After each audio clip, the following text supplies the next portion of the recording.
Efterslægtens historie går 222 år tilbage. Den blev stiftet i 1786 af det, der hedder Efterslægtsselskabet. Og Efterslægtsselskabet er baseret på oplysningstidens tanker og menneskesyn. Det menneskesyn betyder, at mennesker er udstyret med sund sans og dømmekraft, og altså derfor har krav på respekt og tillid. Der var også et særligt syn på uddannelse, som man ikke synes de andre skoler levede op til. For eksempel synes de gode mænd, der stiftede Efterslægtsselskabet, ikke at tæv var særlig befordrende for det at lære. Så skolen er altså baseret på nogle fornuftige pædagogiske principper om, hvordan børn lærer bedst. Det er også på de principper, den danske folkeskole er bygget, for de tanker, de kom ind i det folkeskoleforlig, der sidenhen kom umiddelbart efter Efterslægtsselskabets skole blev stiftet. Efterslægten er et lidt sjovt, skævt ord, men egentlig så betyder det, at man skal tænke på fremtiden, man skal tænke på de slægter, der kommer efter en. Og det gamle logo, det gamle slogan, kan man sige, det hedder non nobis. Det er latin, og det betyder ikke for os.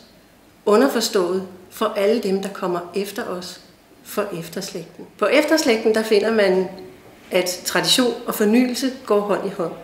Vi har et supermoderne undervisningsmiljø, vi har trådløst netværk overalt, vi har interaktive tavler, og så har vi en lang række uddannelsestilbud, blandt andet vores USA-klasse, vores wellness-klasse og en lang række andre valgfag, så man selv kan sammensætte sin uddannelse.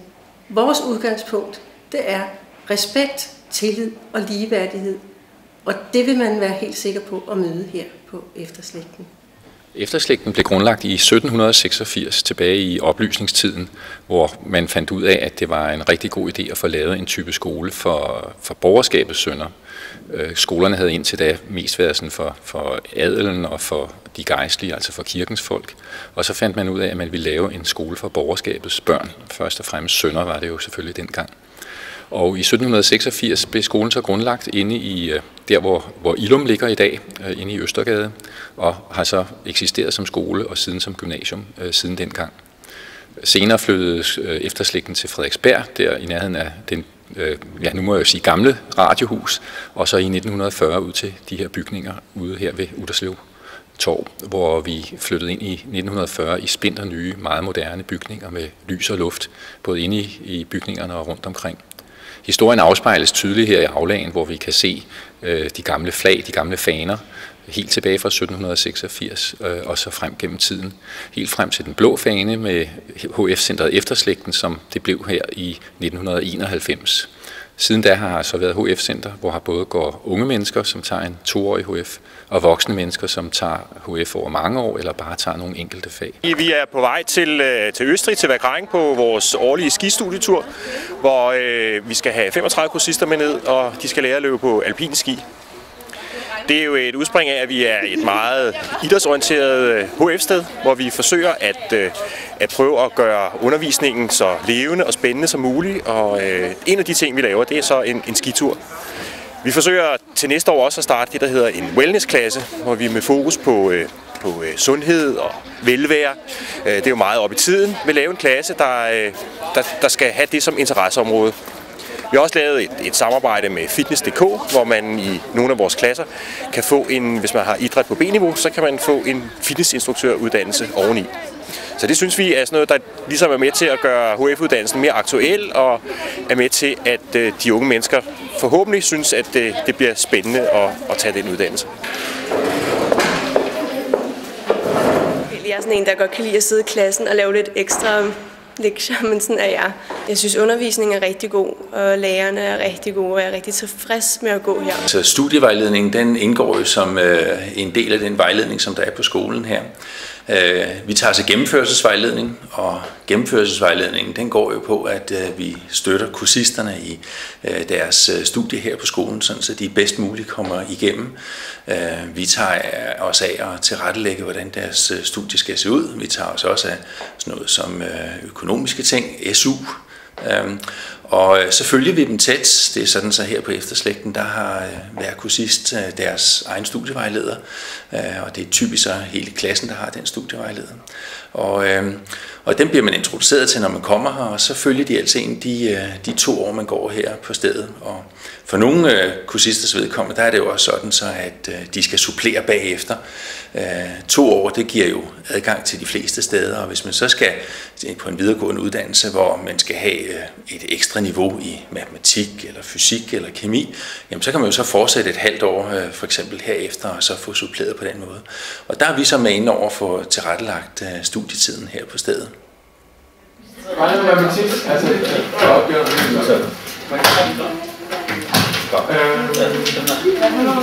Det som jeg gør tænker os på det her. Skal I være helt lige ved siden af hinanden? Så har jeg tegnet på den, ligesom du har tegnet på næste del. Ja, nu ved jeg, at de der salgspriser skal skrive hernede. Så tager jeg for eksempel det interval, der står det første interval, ikke? Fra 165 til 160, det skriver jeg 165 til 160. Og så tager jeg bare 1, 2, 3 op, det er hyppigheden. Okay. Så tager jeg hyppigheden op. Det står meget, det sætter lige diagrammer. Det er lommeregner. Det er ikke den der diagram derovre, som jeg tager. Det var det, som vi beregnede hernede.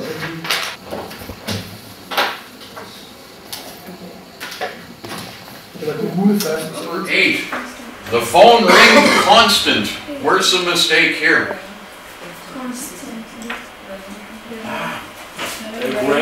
Rang. The phone rang?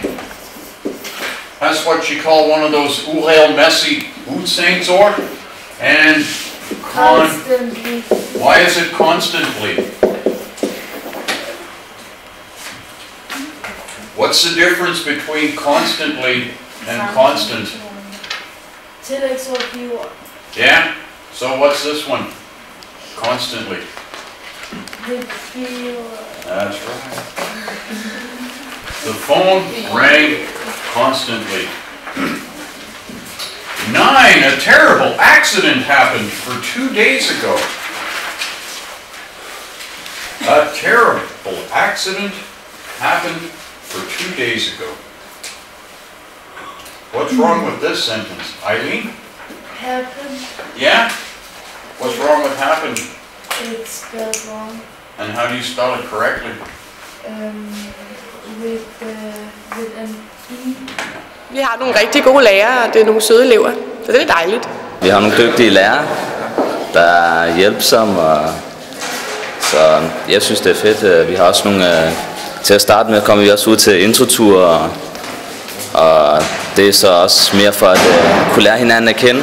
Det er også rigtig godt. Senere så tager vi så ud til studieture, så jeg synes det er rigtig fedt.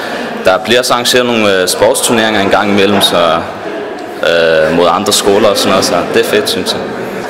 Vi har noget, som hedder en idrætspakke, hvor de regner med, at vi tager idræt næste år. Men man kan godt lade være, hvis man ombestemmer sig i løbet af året. Hvor mange år går man så her på skole? 2 år. Hvor gammel må man være, ved du det? Der er vist ikke rigtig nogen grænser, tror jeg. Altså den yngste i vores er 17, og den ældste er 27. Så det er ret forskelligt, meget bredt. Så I er meget godt tilfredse med at gå her? Ja, det er vi. Det er rigtig godt. Men det bliver selvfølgelig også, man kommer også i en klasse, hvor man også har nogle på sin egen alder og sådan noget. Det er ikke sådan, at der er kæmpe forskel. I er studenter, vi har en meget blandet gruppe af kursister. Det er et meget dynamisk sted, det er et udfordrende sted. Og så har vi jo kursister her faktisk i alle dagtimer, det vil sige, der er altid liv her. Det er ikke sådan, at vi lukker ned kl. 12 eller kl. 2. Der er altid liv i huset. Vi får altid undervisning til kl. 10 om aftenen. Og det gør det også et specielt sted at være.